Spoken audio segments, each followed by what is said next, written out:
Welcome back to another installment of my Surviving the Type in the Workplace series.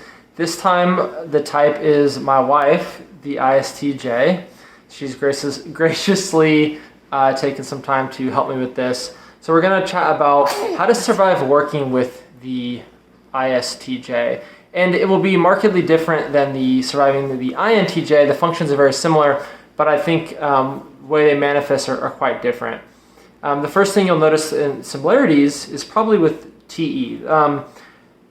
Deanna specifically is a much better TE user than me personally, but generally speaking, the ISTJ is going to be a type that will get S done. It will organize.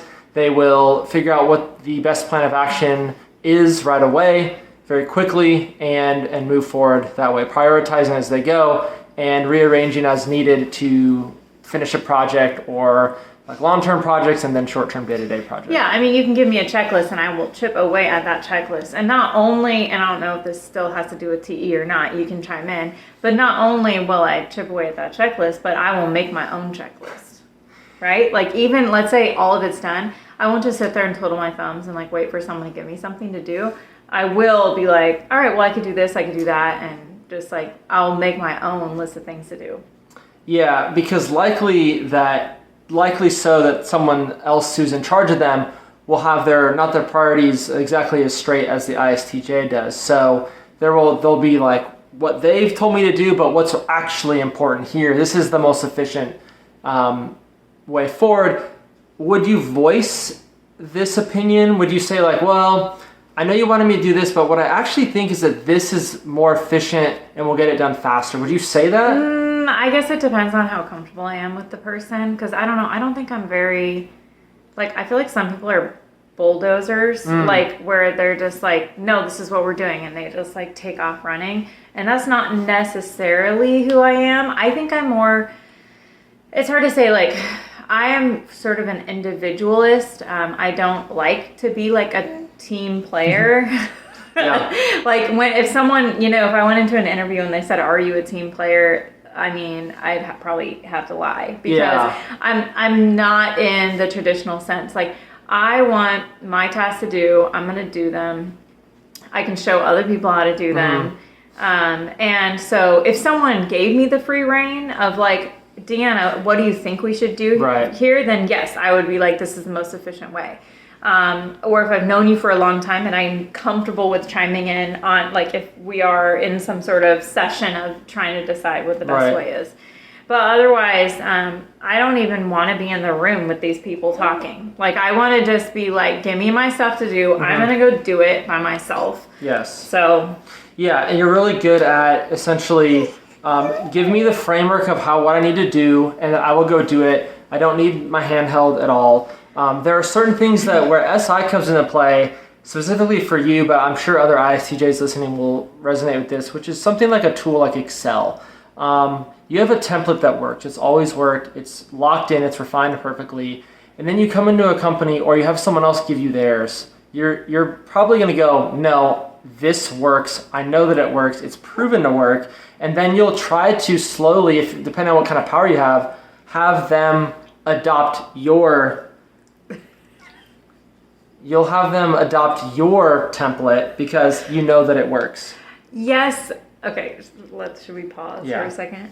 It worked. Okay. I want to talk about bosses though for me. Okay. So with having a boss, it's kind of a delicate balance, because I did say I'm an like individualist. Like, I want to work by myself, but I do need a resource, because we were talking about SI. So if it is like a new job for me, and it's something that I'm not quite familiar with, but I know, I'm capable. I'm just not familiar.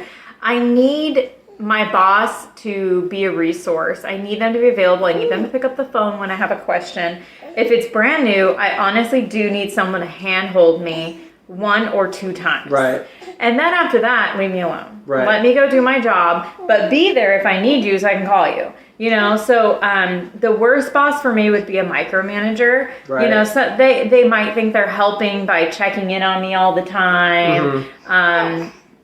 But I would just hate it. Yeah. I have hated it. I have had bosses that, as I say, breathe down my neck. And I couldn't do it because to me, it's insulting. It's like, you don't trust me. You don't think I'm dependable. And those are things that speak to like my FI. Like, I feel like as an ISTJ, I am someone who is trustworthy. I am someone who is loyal. I am someone who is dependable. So if you keep checking on me every 5 seconds, then I'm questioning that. Yeah, you're questioning that. I mean, maybe I'm projecting, but that's just personally what happens. I'm like, what? You don't trust that I'm going to get it done? Like, I'm going to get it done. I'll come to you if I have questions. Exactly. Yeah, that's a similar trait between the ISTJ and INTJ.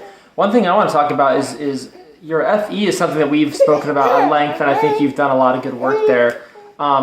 So either as a colleague or as a boss, FE will manifest the same way. And for you, it's always been with email correspondence.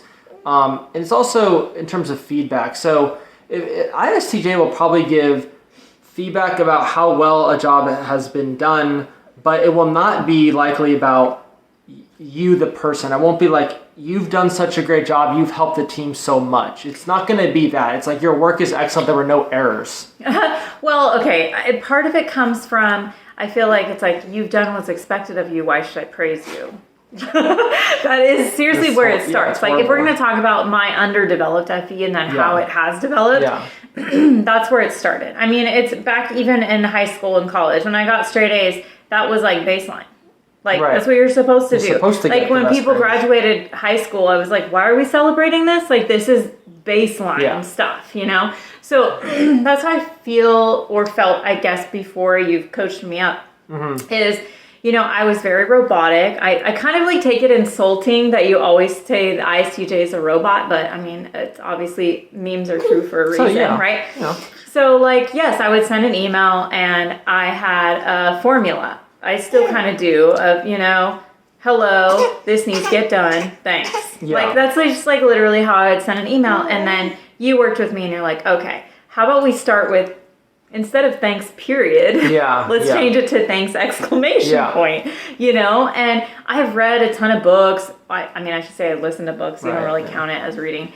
But who have said, like, you know, how can you, and you've taught me, like, how can you acknowledge the effort that someone has done? And it goes a long way. And I have only been able to learn this because for me, it does help as well. If someone just says, like, I appreciate you. Right. You know, we live in the South now, and that is a common phrase.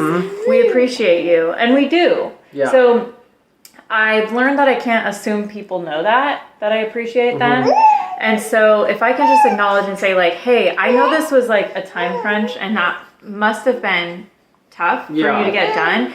I'm so thankful for you. Thank you. Yeah. You know, so I try now, and I know that if you use FE, that people will receive you well. So I went from, why waste my time? Right. To, I can use this as a tool even if I don't mean it. Right. It's a tool. Yes. To, now I actually mean it and want them to know. So like, that was sort of my arc of FE. It's still a challenge and I still have to flex the muscle though. So I just, as you were talking, I kind of thought of the analogy of like, it's like, so you used to be the person that would say, why should I tip you? You're supposed to do that anyways. That's your job. Your job. And then people go like, well, is it a custom? So FE really follows a lot of customs. Like, we always do this. It's just like what you do. Even if it's horrible service, you always tip. And then, but like the tip in the work world would be like recognizing somebody for doing their job and just doing that. Like, that's enough, because some people can maybe fall through the cracks and they're not going to just care that you think their work was good. They want to be appreciated for who they are as a person, what they brought to the table, or how they were able to help us in a time crunch, like you're saying, or they stayed a little bit later. All those things that need to be recognized are sometimes lacking in the ISTJ. The other thing that we've talked about in many of our videos is just the email correspondence part of it, where instead of saying, team, I need this, thanks. Yeah. It's good morning, everybody. Hope you had a good weekend. I need this. Thank you so much. Talk to you soon. Like, all those little things are really grating for the ISTJ. Yeah. But they work and they're tools and you should do it. When I send emails out to my students, I'll say at the end, like, it's like this, you know, you need to get this done. And then it'll be like, have a good weekend. Like, I'm trying so hard to like not just be like, get this done, even though really that was the purpose of the announcement or whatever I sent out. The other thing about FE though is like with meetings, because my thing about meetings, I'm sure it's a lot of people hate meetings, right?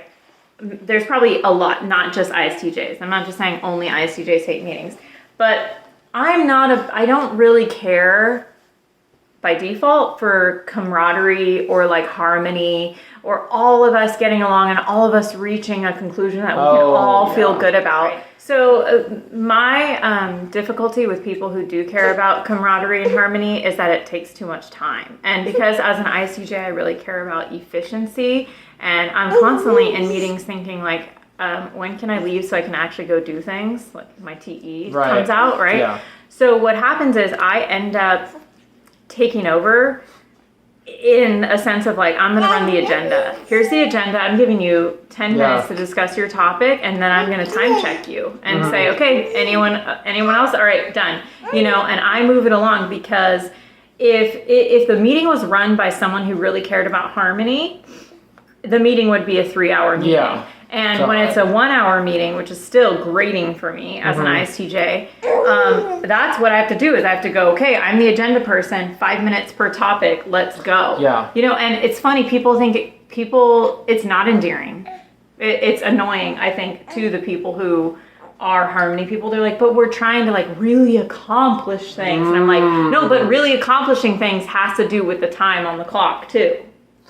Yeah. And on the same topic, the other part that annoys you, I know it annoys all ISTJs, is the meetings that get sidetracked by NE types that brainstorm, or that as they're reaching a conclusion, anybody else have anything to add, and someone wants to add something that totally derails it, or just provides unnecessary ideas that cause us to go, well, maybe we do need to consider that. Hold on a second. And now the meetings become 3 hours again, because we've decided that everyone's idea, so it's like an FE user allowing an NE user to talk and ruin the meeting and the time, and then you'll discover that the conclusion of the meeting is we need to have another meeting to decide on what we just talked about. I cannot tell you how many times I've had a meeting before the meeting. Like a meeting to prepare for the meeting. Right. And then let's talk offline about that meeting. OMG, I can't do it. I can't. Yeah. It's too much. Okay. So I think like the solution for working with the ISTJ is, as Deanna said, you've got to give them the tools at the beginning, the strict structure about what their duties are.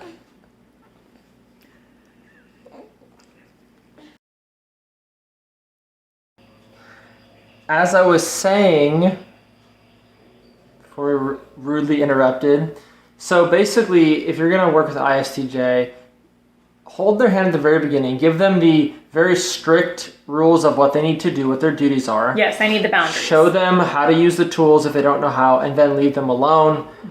Let them run the meeting so that everything stays on task and everything is checked off that needs to be done.